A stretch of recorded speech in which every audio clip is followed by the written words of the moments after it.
32도의 약속. 부산 영도 해양재활센터의 새벽은 고요했다. 창문 너머로 스며드는 첫 햇살이 실내 수영장의 수면을 은빛으로 물들였다. 57세 수중재활 코치 한서진은 이른 새벽부터 센터에 나와 하루를 준비했다. 그녀에게는 물의 온도를 확인하는 것이 하루의 첫 의식이었다. 손바닥을 조심스럽게 물에 담그며 온도를 가늠했다. 32도.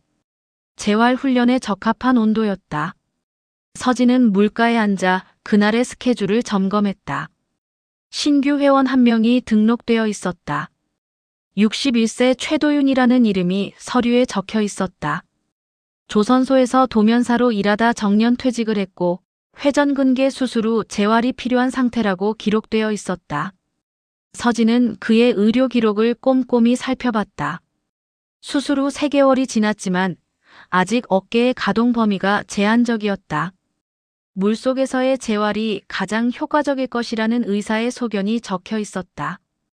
오전 10시 도윤이 센터에 도착했다. 키가 크고 마른 체형의 그는 조금 굽은 어깨와 조심스러운 걸음걸이로 서진에게 다가왔다. 얼굴에는 긴장과 불안이 섞여 있었다. 최도윤입니다. 그의 목소리는 낮고 차분했다. 서진은 따뜻한 미소로 그를 맞이했다. 안녕하세요. 한서진 코치입니다. 앞으로 함께할 시간이 많을 텐데 편하게 지내요. 도윤은 수영장을 바라보며 잠시 망설였다. 물은 투명하고 깨끗했지만 그에게는 거대한 장벽처럼 느껴졌다. 물은 괜찮을까요? 그의 목소리에는 오래된 두려움이 담겨 있었다. 서진은 그의 표정을 읽었다. 단순히 수술 후 재활에 대한 두려움이 아니라 더 깊은 무언가가 있다는 것을 직감했다. 괜찮아질 때까지 제가 옆에 있을게요. 서진의 말에는 확신이 있었다. 그녀는 지난 15년간 수많은 사람들의 물에 대한 두려움을 함께 극복해왔다. 각자 다른 이유로 물을 무서워했지만 결국 물은 그들을 치유해 주었다. 첫 입수 시간이 되었다. 도윤은 수영복으로 갈아입고 천천히 수영장 가장자리로 다가왔다. 그의 손등이 미세하게 떨리고 있었다. 서진은 그것이 단순히 추위 때문이 아니라는 것을 알았다. 물이 아니라 오래 잠겨있던 마음속에 무언가가 먼저 흔들리고 있었다. 서진은 매뉴얼대로 그의 팔을 조심스럽게 떠받쳤다. 하지만 그녀의 시선은 그의 호흡 패턴에 맞춰져 있었다. 천천히 호흡부터 해보세요. 둘에 들이마시고 넷에 내쉬어요. 그녀의 목소리는 물 위에서도 또렷했다. 도윤은 그녀의 지시를 따라 숨을 고르기 시작했다. 물속에서 몇 분이 지나자 도윤은 조심스럽게 고개를 들었다. 물 위로 올라온 자신의 숨소리에 그는 놀랐다. 그 소리는 오랫동안 잊고 있던 살아있음의 증거였다. 목 뒤로 흘러내린 물방울이 그의 목덜미를 타고 내려왔다. 차가운 물방울이었지만 그에게는 따뜻하게 느껴졌다. 마치 얼어붙은 시간이 서서히 녹아내리는 것 같았다. 그날의 첫 수업은 30분으로 짧게 끝났다. 탈의실에서 나온 도윤의 표정은 조금 달라져 있었다. 완전히 편안해진 것은 아니었지만 적어도 절망적이지는 않았다. 서진은 그에게 다음 수업 시간을 알려주며 말했다. 오늘은 정말 잘하셨어요. 물이 기다리고 있을 거예요. 2장. 재활 3주째가 되었다. 도윤은 여전히 얼굴을 물에 완전히 담그지는 못했지만 서진의 지시를 한 박자 늦게라도 정확히 따라왔다. 그의 움직임에는 조선소에서 정밀한 도면을 그려온 사람의 세심함이 묻어났다. 서진은 그의 성향을 파악하고 훈련 방식을 조금씩 조정해 나갔다. 도면 그릴 때도 이렇게 천천히 하셨나요? 서진이 물속에서 그의 팔 동작을 교정하며 물었다. 도윤은 잠시 생각에 잠겼다가 대답했다. 느리지만 틀리지는 않았죠. 도면에서 실수는 큰 사고로 이어질 수 있으니까요. 그의 대답에서 서진은 그가 평생 안전과 정확성을 최우선으로 살아온 사람임을 알 수 있었다. 물속에서의 훈련이 끝나고 쉬는 시간이 되었다. 센터 2층 테라스는 부산 바다를 한눈에 내려다볼 수 있는 곳이었다. 서진은 보온병에서 따뜻한 유자차를 따라 도윤에게 건넸다. 겨울 바다바람이 차가웠지만 뜨거운 유자차의 향기가 테라스를 따뜻하게 감쌌다. 선생님은 어떻게 이 일을 시작하게 되셨어요? 도윤이 컵을 양손으로 감싸며 물었다. 그의 질문은 단순한 호기심이 아니라 진정한 관심에서 나온 것이었다. 서진은 잠시 망설이다가 솔직하게 답했다. 이혼하고 아이 둘을 키우면서 시작했어요. 막막했는데 물이 제 등을 먼저 떠밀어 준 것 같아요. 그녀의 말끝에 고요가 흘렀다. 하지만 그 고요는 어색하지 않고 편안했다. 두 사람은 각자의 상처를 조금씩 드러내며 서로를 이해해가고 있었다. 도윤은 컵받침을 천천히 돌리다가 멈추었다. 유자 껍질의 노란 테두리가 겨울 햇살에 반짝이고 있었다. 느려도 괜찮다. 도윤은 마음속으로 이 말을 크게 새겨 넣었다. 평생을 정해진 시간 안에 정확한 결과물을 내야 하는 일을 해온 그에게 속도보다 과정을 중시하는 이곳의 분위기는 새로운 경험이었다. 서진은 그의 변화를 감지하고 있었다. 처음 왔을 때의 긴장된 어깨선이 조금씩 내려오고 있었다. 그날 오후 훈련에서 도윤은 처음으로 코까지 물에 담그는 데 성공했다. 비록 3초 정도의 짧은 시간이었지만 그에게는 큰 진전이었다. 서진은 과도한 격려 대신 조용히 고개를 끄덕였다. 오늘은 여기까지 하죠. 천천히 가는 게 중요해요.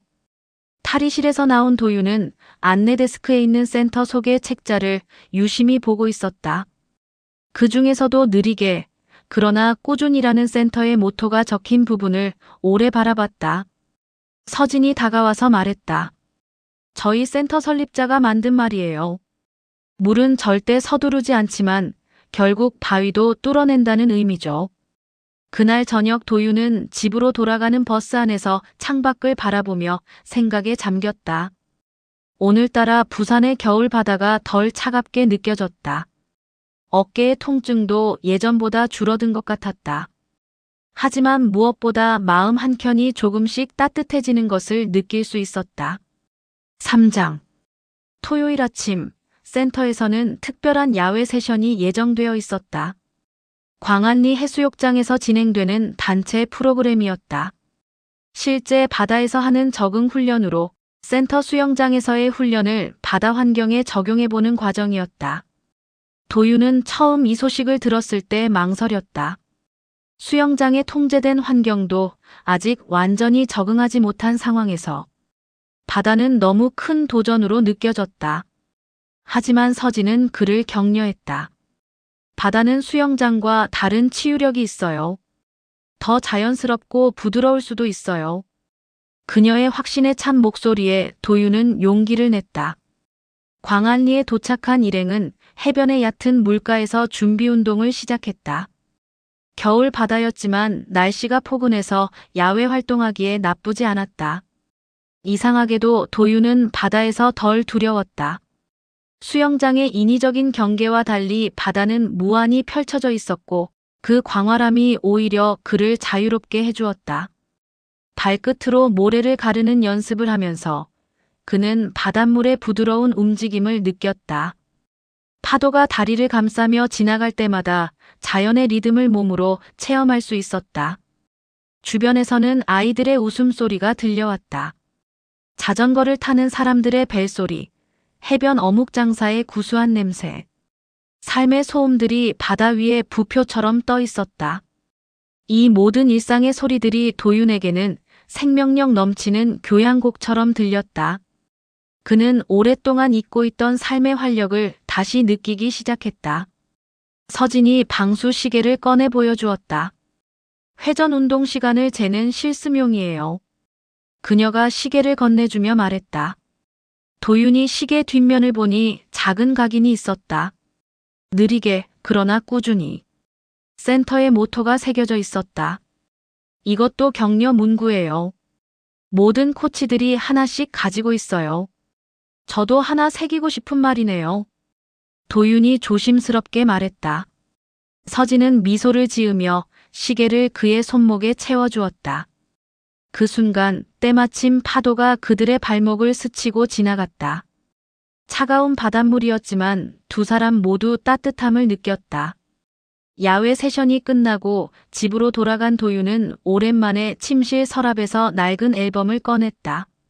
3년 전 세상을 떠난 아내 선미의 사진들이 정성스럽게 정리되어 있었다.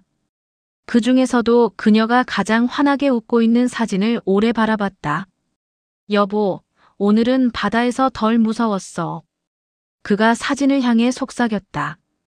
그날 밤 도윤은 오랜만에 깊은 잠을 잤다. 꿈에서 그는 바다를 걷고 있었다. 혼자가 아니라 누군가와 함께였다. 꿈속의 바다는 두렵지 않았고 파도 소리는 자장가 같았다. 아침에 일어났을 때 그의 어깨 통증은 한결 나아져 있었다. 사장. 도윤의 딸 하리는 34세의 플로리스트였다. 어머니가 세상을 떠난 후 아버지를 세심하게 돌보며 지내왔다. 그래서 아버지의 작은 변화도 놓치지 않고 감지하고 있었다. 최근 아버지가 방수 시계를 차고 다니는 것을 보고 그녀의 표정이 굳어졌다. 아빠, 아직 엄마 돌아가신 지 3년도 안 됐어요. 누가 뭐라고 하면 어떡해요? 할인의 목소리에는 걱정과 경계심이 섞여 있었다. 어머니에 대한 그리움과 아버지를 지키려는 마음이 복잡하게 얽혀 있었다. 할인아, 이건 재활 치료 과정에서 코치분이 빌려주신 거야. 그분 한서진 코치는. 도윤이 설명하려 했지만 할인은 듣고 싶어 하지 않았다. 그분 얘기를 굳이 왜 하세요? 아빠가 요즘 달라진 건 저도 알아요. 좋은 변화인 건 맞지만 너무 빨라요. 한편 서진도 비슷한 상황에 직면하고 있었다. 아들 서준은 31세로 배송 스타트업을 운영하고 있었다. 그는 평소 어머니의 일에 관심이 많았고 특히 직업적 경계에 대해서는 민감했다. 어느 날 서준은 센터 앞에서 어머니를 기다리고 있었다. 엄마, 프로그램 참여자랑 개인적으로 가까워지는 건 규정상 애매한 부분이야. 혹시라도 소문이라도 나면 어떻게 하려고 해? 서준의 걱정은 어머니를 생각해서였다. 센터에서 서진의 평판은 매우 좋았고 그녀는 전문성으로 인정받는 코치였다. 서진은 아들의 말을 듣고 깊이 생각해 보았다. 개인적 감정과 직업적 윤리 사이에서 균형을 맞추는 것은 쉽지 않았다. 하지만 그녀는 결단을 내렸다. 다음 날 아침, 서진은 센터장을 찾아가 요청했다. 최도윤 선생님 담당을 다음 달부터 교체하고 싶어요. 저는 교육 파트로 옮겨주세요. 센터장은 갑작스러운 요청에 당황했다. 특별한 이유가 있나요? 최 선생님이 서진 코치를 많이 신뢰하시는 것 같은데. 그래서 더 조심해야 할 것 같아요. 전문적 관계를 유지하는 게 서로에게 좋을 것 같습니다. 그날 마지막 세션에서 서진은 도윤에게 이 소식을 전했다. 다음 달부터는 김민수 코치님이 담당하게 될 예정이에요. 도윤의 눈동자가 흔들렸다. 그는 이유를 묻지 않을 수 없었다. 제가 뭔가 잘못했나요? 아니에요. 당신 때문이 아니라 우리 때문이에요. 서진은 잠시 망설이다가 솔직하게 말했다. 때로는 경계를 지키는 쪽을 택해야 할 때가 있어요. 전문적 관계를 넘어서는 감정이 생겼을 때 후퇴하는 것도 용기입니다. 도윤은 그녀의 말을 이해했다. 하지만 마음 한편으로는 아쉬움이 밀려왔다. 그래도 재활은 계속 진행되겠죠? 당연히요. 김 코치님은 저보다 경력도 많고 실력도 좋으세요. 더 나은 결과를 얻을 수 있을 거예요. 그날 헤어지면서 두 사람은 각자 집으로 향했다. 도윤은 방수 시계를 내려다보며 복잡한 심정을 정리하려 했다. 5장. 담당 코치가 교체된 첫 주가 시작되었다. 김민수 코치는 경력 20년의 베테랑으로 체계적이고 전문적인 접근법을 가지고 있었다. 하지만 도윤에게는 뭔가 다르게 느껴졌다. 기술적으로는 완벽했지만 서진과 함께했던 그 특별한 교감은 없었다. 둘째 주부터 도윤의 어깨에 다시 통증이 찾아왔다. 무리한 운동을 한 것은 아니었다. 오히려 새로운 코치는 더욱 신중하고 단계적으로 접근했다. 하지만 도윤의 마음에는 불안감이 커지고 있었다. 진전에 대한 확신이 흔들리기 시작했다. 어느 밤 십시경, 통증이 극도로 심해졌다. 평소 참을성이 강한 도윤이었지만 이번에는 감당하기 어려웠다. 그는 급히 응급실로 향했다. 응급실에서 촬영한 영상 결과는 염증 악화, 입원 관찰이었다. 수술이 필요한 상황은 아니었지만 며칠간 입원하며 상태를 지켜봐야 했다. 하리는 아버지의 갑작스러운 입원에 당황했다. 아버지의 개인 소지품을 정리하다가 한서진의 전화번호가 적힌 메모를 발견했다. 그녀는 한참을 고민하다가 전화를 걸었다. 선생님, 죄송해요. 아버지가 응급실에 계세요. 아버지가 선생님 번호를 꼭 쥐고 있더라고요. 서진의 휴대폰이 울린 것은 밤 11시경이었다. 할인의 떨리는 목소리를 듣고 서진은 즉시 달려갔다. 병원에 도착한 서진은 의료진의 처치를 방해하지 않으면서도 도윤 곁에 있었다. 그녀는 침대 옆 의자에 앉아 보온병에서 따뜻한 유자차를 따랐다. 자, 천천히 드세요. 서진이 컵을 건네자 도윤은 미소조차 지을 수 없는 상태였다. 그래도 그는 조심스럽게 컵을 받았다. 따뜻한 유자차 향이 병실에 퍼지자 그의 표정이 조금 누그러졌다. 담당 의사가 회진을 돌며 설명했다. 수술까지는 필요하지 않습니다. 충분한 안정과 약물 치료, 그리고 물리치료 계획을 조정해서 진행하겠습니다. 서진은 김민수 코치에게 메시지를 보냈다. 환자분 목표 속도 이번 주 70%로 낮춰주세요. 무리하지 않도록 해주세요. 서진이 돌아서려 할 때 할인이 그녀의 소매를 붙잡았다. 할인의 눈에는 눈물이 맺혀 있었다. 선생님, 아버지 곁에 있어 주세요. 제가 틀렸던 것 같아요. 아버지가 선생님을 필요로 한다는 걸 이제야 깨달았어요. 그날 밤 서진은 병실에서 도윤을 지켰다. 그는 진통제 때문에 깊이 잠들어 있었지만 가끔 중얼거렸다. 물이 차가워져. 서진은 그의 손을 가만히 잡고 있었다. 창밖으로는 겨울 바다가 새벽 햇살에 반짝이고 있었다. 6장. 이번 5일째 아침 회진이 끝나고 병실이 조용해졌다. 도윤의 상태는 많이 호전되어 곧 퇴원할 수 있을 정도였다. 하지만 그의 마음은 여전히 복잡했다. 몸의 통증보다 마음의 혼란이 더 컸다. 서진 씨. 도윤이 낮은 목소리로 불렀다. 그녀는 창가에서 바다를 바라보고 있다가 고개를 돌렸다. 네, 말씀하세요. 처음 물에서 숨 쉬던 날 살아있다는 걸 느꼈어요. 그런데 오늘은 살고 싶다는 생각이 들어요. 그의 고백에 서진은 잠시 말을 잃었다. 창밖으로 겨울 바다가 햇살에 반짝이며 출렁이고 있었다. 파도 소리가 희미하게 들려왔다. 우리가 천천히 가요. 규정은 지키면서 마음은 숨기지 말고요. 퇴원을 앞둔 날, 두 사람은 병원 근처의 작은 카페에서 만났다.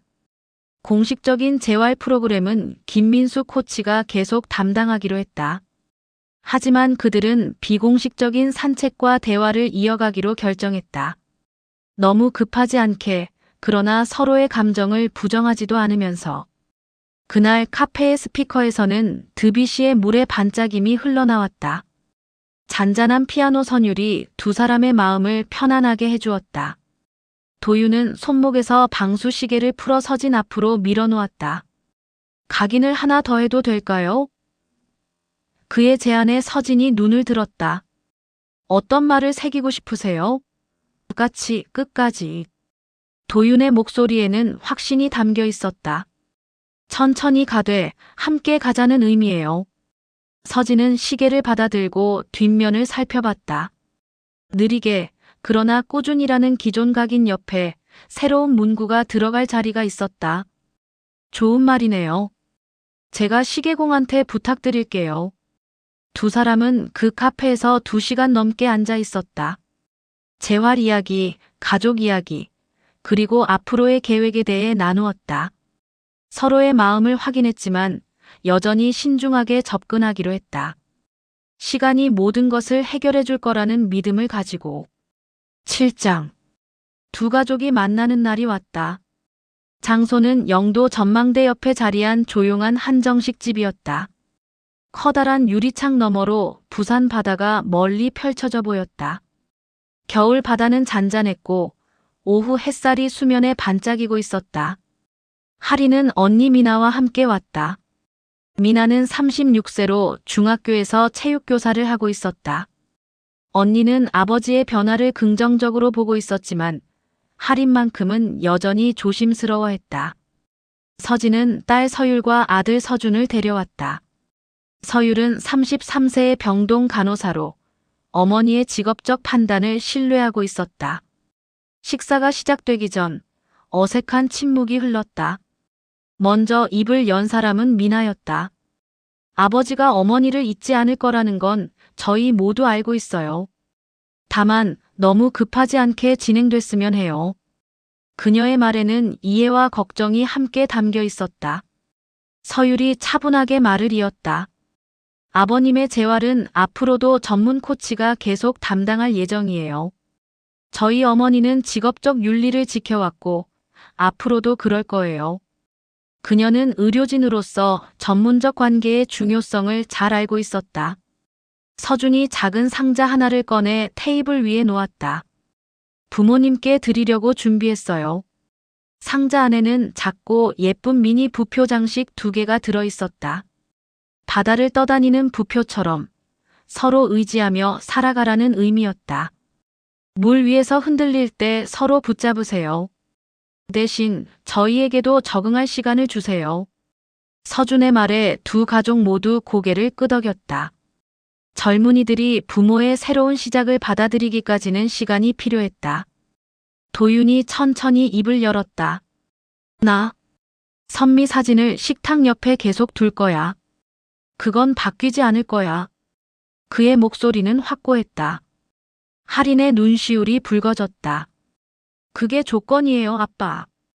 엄마를 지우지 않는 것. 서진이 고개를 끄덕이며 답했다. 과거와 지금을 함께 안치는 법. 물이 가르쳐 줬어요. 물은 모든 걸 품을 수 있거든요. 그녀의 말에 모든 이들이 공감했다. 망각이 아니라 포용으로 새로운 관계를 시작하는 것이었다.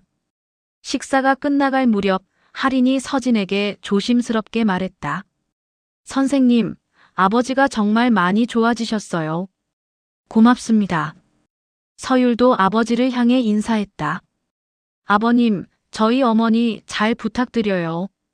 그날 저녁 두 가족은 서로의 경계를 인정하면서도 새로운 시작에 대한 허락을 주었다. 바다가 내려다 보이는 그 자리에서 모든 이들이 조금씩 마음의 문을 열기 시작했다.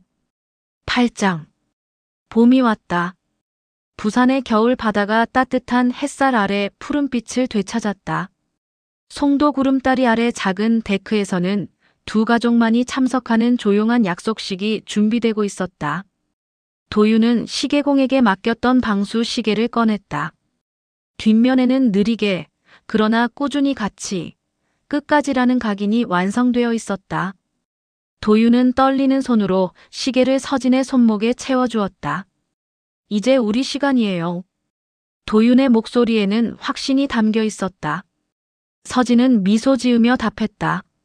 물처럼 천천히 하지만 멈추지 않고요. 하리는 서진에게 깊이 인사했다. 어머니라고 불러도 될까요? 서진의 눈가가 촉촉해졌다. 물론이에요, 딸.